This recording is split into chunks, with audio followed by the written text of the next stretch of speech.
అంజు ఇంటికి వచ్చిన తర్వాత మిగతా పిల్లలతో సీక్రెట్గా మీకు ఒక విషయం చెప్పాలి. నన్ను రణవీర్ అంకుల్ బయటకు తీసుకువెళ్ళారు కదా, నేను ఐస్ క్రీమ్ తింటే నాకు దగ్గు జలుబు వచ్చాయి.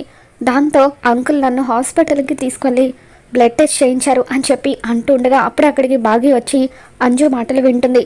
ఇక అంజు తన చేతిని దాచిపెట్టుకుంటూ ఉంటే, అంజు ఒకసారి చేయి తీయి అంటూ తన చేతికున్న ప్లాస్టర్ని చూసి ఇక తనకు బ్లడ్ టెస్ట్ చేశారని కన్ఫర్మ్ చేసుకుని మనోహరి రణవీర్ వాళ్ళ దగ్గరికి వస్తుంది.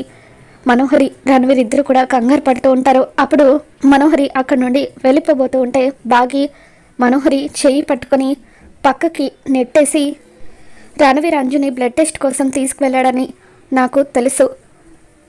నా పిల్లల జోలికి మీరు రావాలంటే నన్ను దాటుకొని రావాలి. ఇకపై మీ ప్రతి అడుగులో కూడా నేను అడ్డంకినవుతాను. నిజం బయట పెట్టకే నేను ఆగుతాను అంటూ ఇక మనోహరికి రణవీర్కి బాగి ఎంతో స్ట్రాంగ్గా వార్నింగ్ ఇస్తుంది. దాంతో ఇద్దరు కూడా ఎంతగానో భయపడిపోతుంటారు. మరి ఈ వీడియో మీకు నచ్చినట్లయితే తప్పకుండా లైక్ చేయండి.